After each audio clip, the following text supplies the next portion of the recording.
B.V. Karant appeared on the Indian theatre scene in 1960s, in the middle of 1960s. I met him, I think, in 1966 or 67, or whatever it is. At that time, there was no concept that you needed a trained director to do a play. Usually in amateur groups, even in professional groups, actors just used to collect together and they would sort of, very often stand in a row and recite the lines and so on and so on. So Karant was the first product, I mean, he was the first generation product of the National School of Drama.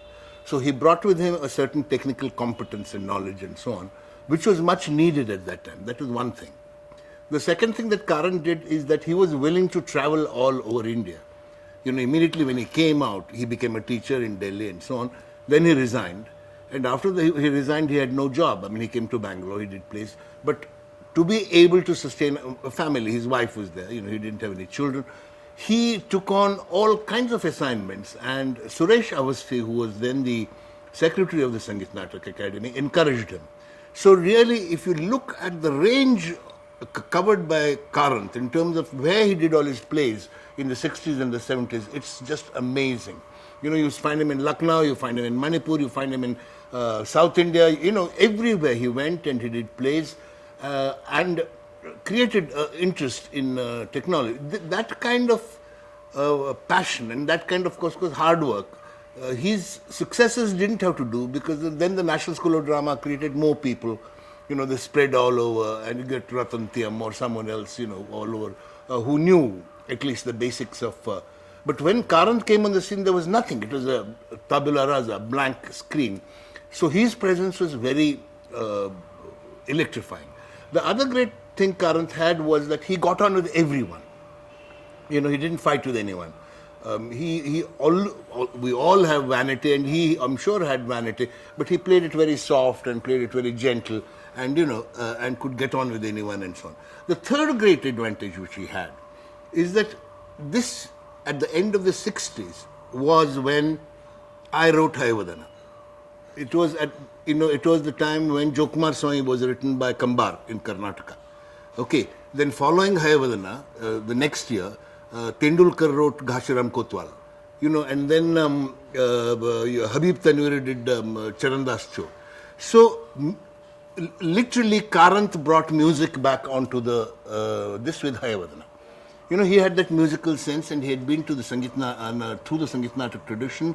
He knew the Yakshagana tradition, so he knew exactly how to choreograph music, how to use it, which no one else of his generation really did.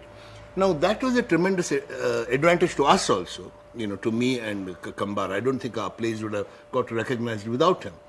But it gives him a historical position, because Alkazi, for instance, was very westernized, and he had no Indian music. In fact, his sense of music, his whole sense of choreography was very sort of Royal Academy of Dramatic Arts, London. His contribution is enormous. This is not to run him down.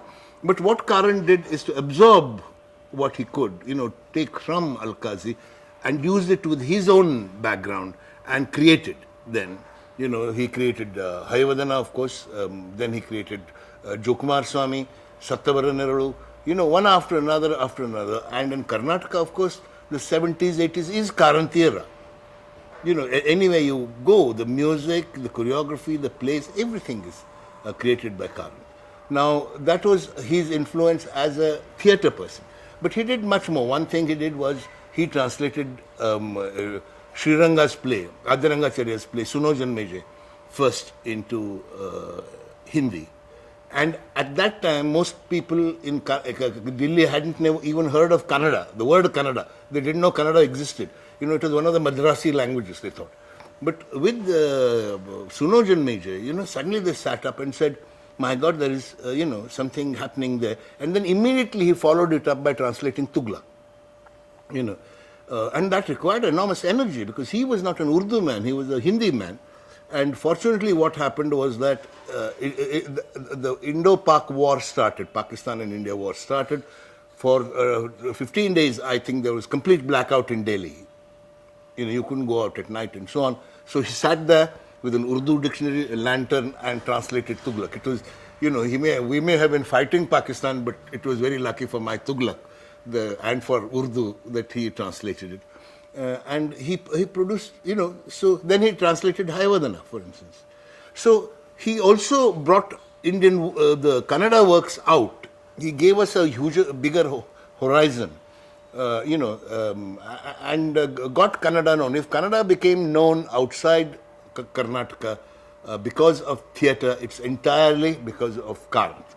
Satyadev Dubey, who had lots of fights with him, because Satyadev did Hayavadana at the same time as Karan did. There was a difference of one day between their two productions. So both of them claimed that they introduced music in modern Indian theatre. But what Satyadev said, that this man knows Hindi like the back of his hand. He's perfect. I mean, it could have been his mother tongue. And Karan told me that when he was growing up, his one ambition was to master Hindi. And there's no question at all. I mean, his Tughlaq was seen and is now treated as a Urdu text. He's taught in National School of Drama and so on. It's treated almost as a Urdu text, and so are his translations into Hindi, Hayavadana and other places. So his control over language was just marvelous. What he didn't, I think, use, although he got the opportunity, was he didn't use any music except his own. For instance, he went to Banaras. He was a student of the great musician, what's his name? Omkarnath Thakur and so on. But you don't see any of that in Karanth's music.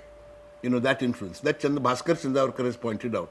That while you see the influence of Hindi and Hindi literature, you do not see the influence of North Indian music in Karanth that he imbibed in Banaras. What music he had from Mangalore or wherever he came from, that he used and developed, that's it. But he didn't develop that very far also. There's that point, which we must see either as a strength or limitation, it doesn't matter, whatever it is. The third thing was actually to be guided by him, to be directed by him, which I had the good fortune in when he did this outdoor theatre in Bangalore. That theatre is now called Sansa Rangamandira, but actually it should have been called B.V. Karanth Rangamandira, because he created that stage. The Ravindra Kalakshetra was being renovated at that time, and he said, we want to do this place, and we were wondering where to do, and then we went back, and we saw those huge pillars. He wanted to do Jokmar Swami outside, and then as we went back, we saw these huge pillars and the ramp on which this had to be taken inside, all the properties, etc., etc. And I said, my God, we can do a Greek play here. And he said, done. And I'll ask Lankesh. And he asked Lankesh to translate Oedipus, and we did Oedipus, which was again revolutionary, as revolutionary as Jokmar Swami. And, so that those three plays, Jokmar Swami, Sankranti, and Oedipus, really marked the beginning of new theatre in Karnataka, completely revolutionary theatre. They mark a completely new chapter in my life, because I had not acted in Kannada theatre since I left college. That was where I acted. I had been acting in English amateur theatre in Madras, but not in Kannada. And I was absolutely, it really was for me a revolutionary thing. What Karanth did really is he would take up the book, take up the actors, and start movements. My school of playmaking was to sit, discuss the role. This is what the role means. Try to understand. Read for about a week so that the words mentioned. Karan did none of them. He started off. First day, everyone had a book, and then he intuitively moved the actors. You move like that. You move like that. You move like that. Sometimes it meant that some difficulty which was unforeseen would come when you were doing it, but then he would solve it. So the whole idea of structuring the whole movement of the play, exits, entrances, movement, was not his style. He just went along, improvised. So he was a great improviser. Then I acted with him in Jokmar Swami, and then acted with him in Oedipus. Two completely different kinds of roles, which gave me a certain standing in Kannada theatre. After that, I didn't act as an actor, although we worked on films thereafter. We collaborated with Karanth in the sense that he was asked to direct. Let me start with the start. There was this famous novel, Vamshavruksha by Bhairappa, which everyone wanted to do. Everyone but everyone. It was the most popular novel, and even Kanagal Puttanna wanted to do it, and he had been approached, and he had said no. Then when G.V. Iyer approached Bhairappa, Bhairappa said, I'll let you do it if B.V. Karanth will do it. Now, G.V. Iyer was out at that time. He was out, he didn't have a penny in his pocket. So there was no question he could argue with Bhairappa. The moment he said, I'll agree, he said, okay, anything you say. And so that's how Karanth came into it, although Karanth had no experience at all. Okay. And then when Karanth came into it, Karanth said to me, will you come and join me? And I said, I'll come and be your assistant. But Karanth said, no, let's work together. So we worked together. I had done Samskara, you see. I had acted in Samskara by that time. So Karanth and I jointly directed Vamshavruksha, and it was a beautiful relationship simply because I knew the technical part of films. I had done Samskara, I knew what editing was, where camera is, where it should be placed, what camera movement is, and so on. He knew how to handle actors, choreography, where how the people could come, etc., etc., etc. I had to tell him, no, this is where a close-up might be necessary or whatever it is. But he would then say, no, let's let that character make this gesture, not make that gesture, that kind of thing. And he came from a lower middle class Brahmin family, you see. So he knew that ambience of Vamshavruksha backwards, which I didn't. I had come from a fairly well-to-do family, Saraswat family. So he knew the women particularly, and children. He was marvelous with children. He loved children, of course. There were three things he was marvelous with. One is women, one is children, third is animals. He could get a dog and sort of make it do what you wanted to do. He and Prema, his wife, both were there. So I learnt all that from him. I watched him and I said to him, and we used to, in those days, we didn't have separate rooms, we shared rooms. There was no money. We were grateful to be given a film out of the blue. So day and night we used to be in the same room, and then we endlessly talked. We talked about film, we talked about plays and what kind of theatre should come, Badal Sarkar, Tendulkar, everything, Yakshagana. And I learnt a hell of a lot from him, as in fact he learnt a hell of a lot. We admitted that we had filled each other's worlds. I was westernized, I was well read in English literature, all that sort of thing, Europe. He had this whole roots. That was marvelous. And then we decided, when Vamshavruksha succeeded, we had another offer, which was Cardo. Okay, then we decided, now look, we should not become a kind of Lakshmikant Pyarelal, pair, Shankar Jaikishans, Karanth, Karnad. So we'll break. So I said, I'll direct the film, you do music.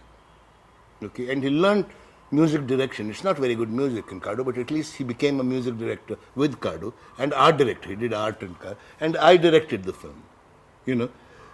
Then by the time he got Chomandudi, I had become the director of the Film Institute. I couldn't join him. So he did the full film on his own. So we developed, right from the beginning, although we worked together, we had it in our mind that we must develop ourselves individually. That we didn't want to be Karanth Karnad. We used to be called Kaka Jodi in those days. We didn't want to be that. We wanted to, develop. And that I think we succeeded to. And then I became the director of the Film Institute, and I was there for 2 years. Then he became the director of the National School of Drama. And that time I told him, Karanth, I have been the director of the Film Institute, and it's soul destroying. Unless you are a teacher, if you also want to do creative work, there isn't enough time. The administrative work and the problems of the students take all your time. So don't go in if you want to do creative work. Fortunately for me, what happened is that my contract with the government was that every year I had to renew it. So at the end of it, and I didn't give up my job because I was bored with the film and television. So I enjoyed the 2 years enormously. The reason I gave up is in my second year, emergency came. I was in the Ministry of Information and Broadcasting. That was the Shukla came on top of that, and it was very unpleasant. From suddenly a very nice ministry, it became a very unpleasant ministry, about which I have written in my autobiography. And so I didn't want to continue. That's why I left. But when Karanth became later, I told him, now look, it can be very demanding and soul destroying, so don't take it, unless you are keen to be a teacher. And he said, I have been a teacher all my life, I will be. But exactly what I said happened. After a year or two, he wanted to get out, he kept trying to resign, and that was it.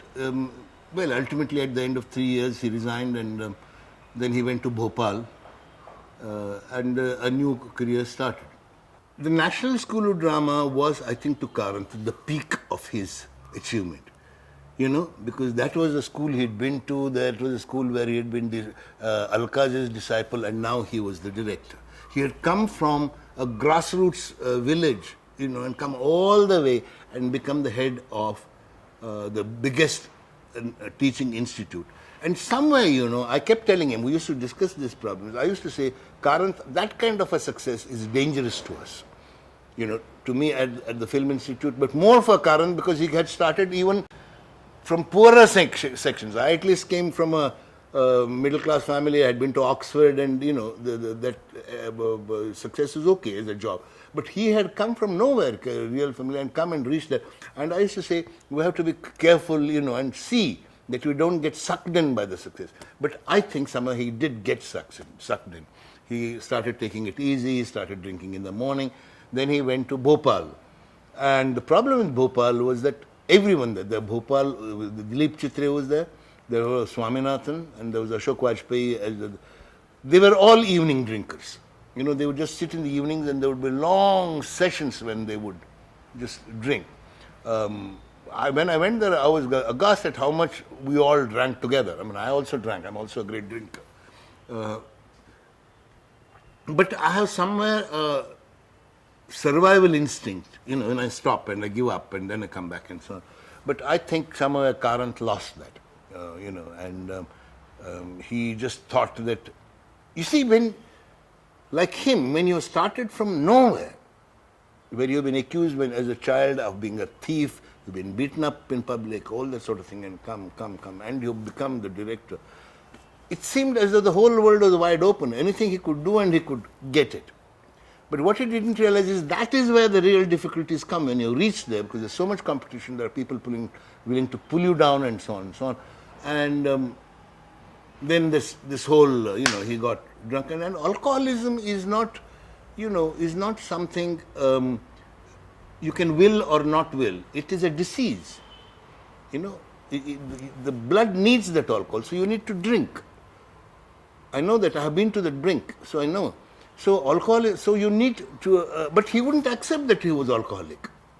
He said, "Illa, nano kudiyalla, nana naku divasa kudiyalla, 5 divasa kudiyalla." Although one could see that at the moment he got up in the morning, he used to start drinking the rum. I don't, and that put him into great financial difficulties. For instance, when I became the Sangeet Natak Academy chairman in my second year in 1988 or 89, we had the Nehru Shatabdi Natya Mahotsav.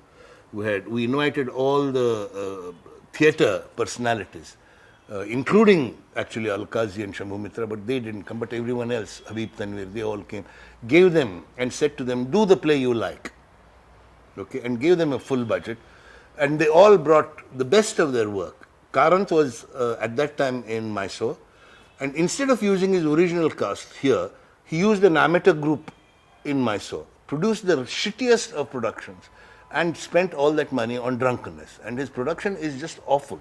And unfortunately, that is the only recorded, record of his work now, a major record, which is the Sangeet Natak Academy of Haivadan.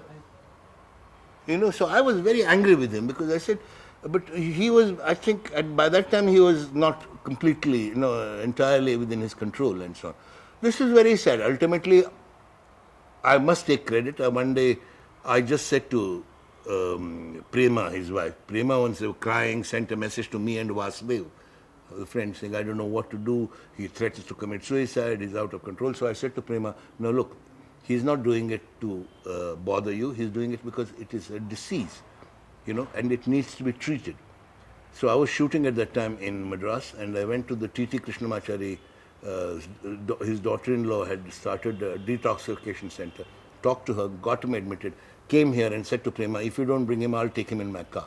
Then they went, he was there, and then he spent a month, and he,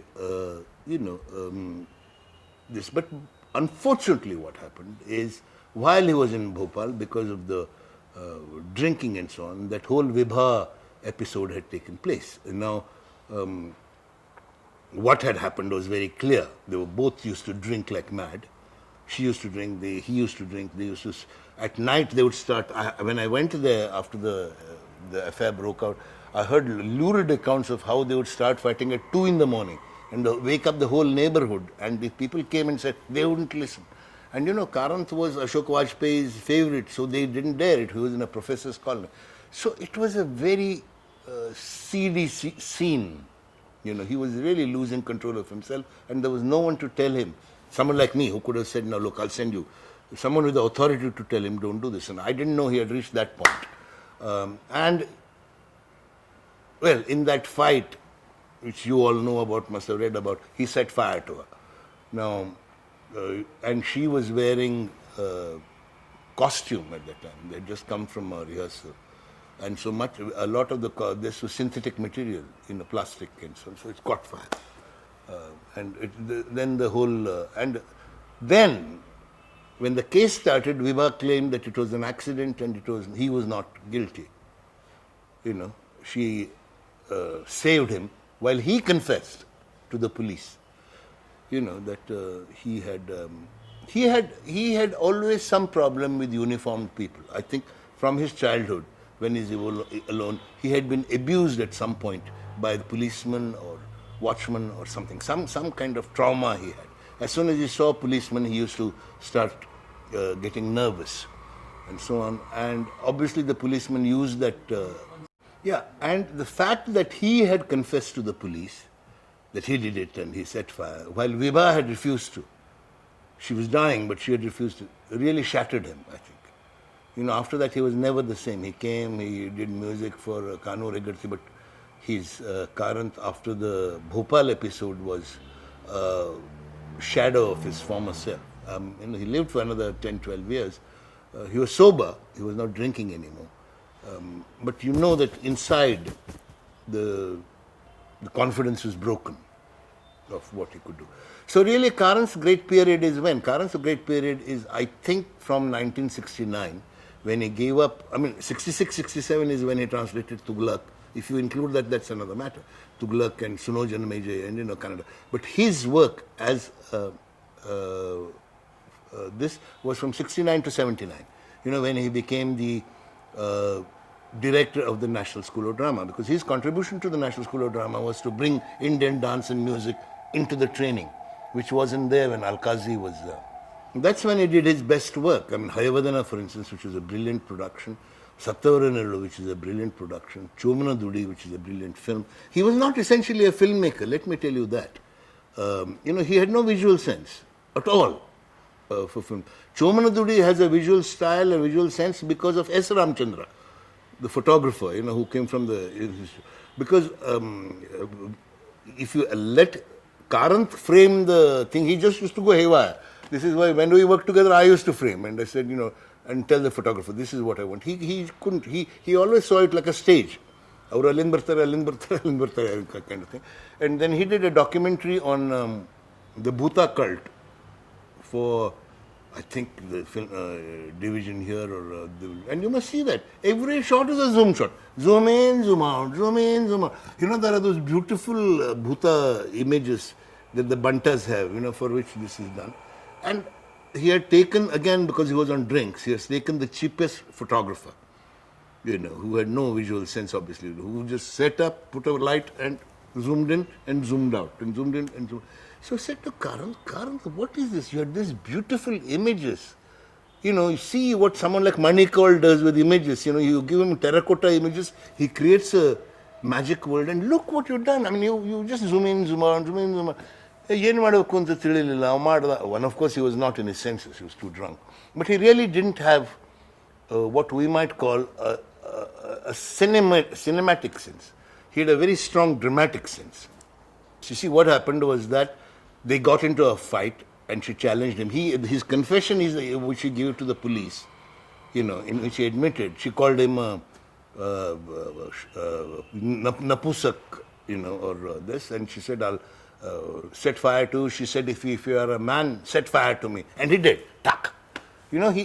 This is what alcoholism is. You lose all sense of power, and suddenly she was in a flames, and she started screaming. So the neighbors came, and he had to pull out her costume, you see. So to stop the neighbors from coming in, he had to shut the door. That made it worse. Why had he shut the door and all that kind of? So it was just that moment, moment of insanity, you can say. But I know, I had a cousin who was an alcoholic, and he was with his wife, and both of them used to get drunk and so on. And he said he suddenly came to a halt when one day he got angry with his wife, pulled out a knife and went, was about to stab her, and then suddenly he said to himself, my God, what am I doing? So the sense of perspective is gone when you're drunk. And he obviously had lost that perspective because he was drunk from morning to evening. And then after that, when he came to here, Mysore, here too he used to be drunk. It is sad, but one has to admit it that, there are alcoholics and there are alcoholics. I have seen another person who drank like a fish was Bhimsen Joshi. Bhimsen Joshi was an alcoholic, but he was built like a, like a Bhimsen, really. If he sang, he would sing like a belt out, and the drink didn't seem to affect him at all. So that if you have that kind of stamina, it's another matter. But Bhimsen was unusual in that respect, extraordinarily tough man. People say, you mustn't talk about these things. You must talk about his drinking. But I said, the man has given us everything. This is his life. This is how he lived. So let's give him his life as he lived it. Why should we falsify it? It's true that it happened, and ultimately it doesn't make his contribution any less important. That period was never repeated in Kannada theatre again. Those 10 or 20 years when Karanth was here, when he inspired students, when he created a whole body of... Most of the actors in my films used to be coming from his stage. Sundar Raj, Nagabharana, they all were people, T.S. Ranga, were people he had suggested and people he had trained. And he worked with them very hard and so on. And that capacity he had. His contribution cannot be denied. That's why when like Bhimsen Joshi's drunkenness or other people's weakness, I think I say that by whitewashing, you're weakening their life. They lived like that. That's how he lived. That's what happened. Fine, let's accept it. Let's also accept that he was a great man.